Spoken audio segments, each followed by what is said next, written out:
तो दोस्तों आज हम आपको टाइफाइड बुखार के लिए बेस्ट दवा के बारे में बताएंगे और इसमें इंजेक्शन कौन सा यूज किया जाता है ये बताएंगे। ठीक, तो दोस्तों वीडियो को एंड तक जरूर देखना।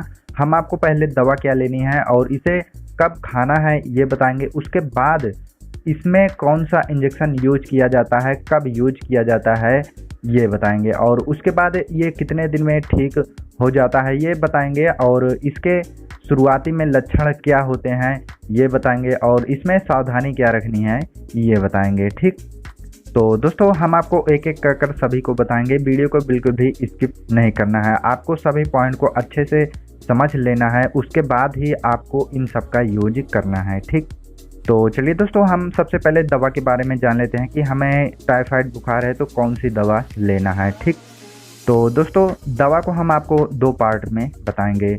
तो चलिए दोस्तों नंबर 1 के बारे में पहले जान लेते हैं। ठीक, तो दोस्तों जिनका वेट लगभग 60 kg है तो उन्हें ये दवा लेनी है। जीफी 400 mg का टैबलेट, सूमो टैबलेट, एसिलाक 150 mg का टैबलेट और न्यूरोबियान 4 टैबलेट और ओमनाकाटिल 5 mg टैबलेट। तो दोस्तों बस आपको इतनी दवा लेनी है और इसे आपको सुबह और शाम को 2 समय खाना है, खाना खाने के बाद। ठीक, तो दोस्तों पहली बार में आप इसे 5 दिन के लिए दवा ले लेना है और सभी को दोस्तों आपको 10-10 ले लेना है और सभी में से आपको एक एक टैबलेट निकाल कर आपको सुबह और शाम को खाना है। ठीक, और अब चलिए दोस्तों पार्ट 2 क्या है इसके बारे में जान लेते हैं। ठीक, तो दोस्तों पार्ट 2 में जिनका वेट लगभग 60+ है तो उनके लिए ये सब दवा लेना है। तो दवा में दोस्तों आपको जीफी 400 mg का टैबलेट और कालपाल 500 mg का टैबलेट और निम्सुलाइड टैबलेट और एसिलाक 150 mg का टैबलेट और ओमनाकाटिल 5 mg का टैबलेट और न्यूरोबियान 4 टैबलेट। ठीक, तो दोस्तों आपको इतनी दवा लेनी है और आपको भी ये दवा वैसे ही खानी है। आपको पहले 5 दिन के लिए ये दवा ले लेनी है, सभी को 10-10 टैबलेट ले लेना है और आपको इसे खाना खाने के बाद सुबह और शाम को 2 टाइम खाना है। ठीक, और अब चलिए दोस्तों इंजेक्शन में कौन कौन से इंजेक्शन का यूज करना है इसके बारे में जान लेते हैं। तो दोस्तों इंजेक्शन में मोनोसेफ एसबी 1 ग्राम का और मोन्टाज इंजेक्शन 1 ग्राम का और टैक्सिम 1 ग्राम का, मोनोसेफ 1 ग्राम का और C1SB 1.5 ग्राम का और मिकासिन 500 mg का इंजेक्शन और जेंटामाइसिन इंजेक्शन और मैच इंजेक्शन। तो दोस्तों ये टाइफाइड के लिए सबसे बेहतरीन इंजेक्शन होते हैं, आप इन इंजेक्शनों का यूज कर सकते हैं। और अब चलिए दोस्तों इसका यूज कैसे और कब करना है इसके बारे में जान लेते हैं।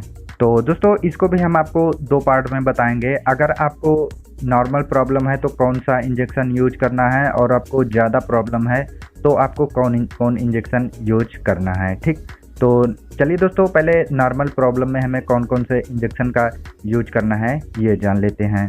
तो दोस्तों सबसे पहले आपको इनमें से हमने जो आपको इंजेक्शन बताया उनमें से आपको एक इंजेक्शन ले लेना है और मैच इंजेक्शन ले लेना है। ठीक, तो इनमें से जैसे आपको कोई भी इंजेक्शन भी ले लें, जैसे मोन्टाज हो गया। ठीक, तो दोस्तों मोन्टाज इंजेक्शन को आपको सुबह और शाम 2 टाइम लगवाना है और मैच इंजेक्शन को दिन में 1 बार लगवाना है, चाहे सुबह लगवाओ या शाम को लगवाओ। ठीक, और शुरुआती में दोस्तों आपको ये इंजेक्शन 3 से 5 दिन तक ज़रूर लगवाना है। ठीक, और अब चलिए दोस्तों ये जान लेते हैं कि अगर आपको ज़्यादा प्रॉब्लम है तो इनमें से कौन कौन से इंजेक्शन का यूज करना है।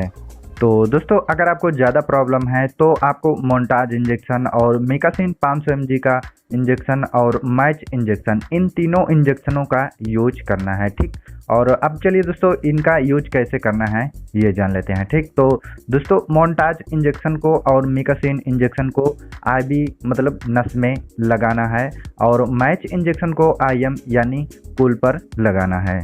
तो दोस्तों सबसे पहले मोन्टाज इंजेक्शन को 4 ml वाटर में घोलकर नस में लगा देना है और उसके बाद मिकासिन इंजेक्शन को भी नस में लगा देना है और उसके बाद मैच इंजेक्शन को आपको इसे कूल पर लगा देना है। ठीक, तो दोस्तों शुरुआती में आपको सबसे पहले 3 से 5 दिन तक ये भी इंजेक्शनों का यूज करना है। और अब चलिए दोस्तों इसके लक्षण क्या होते हैं इसके बारे में जान लेते हैं।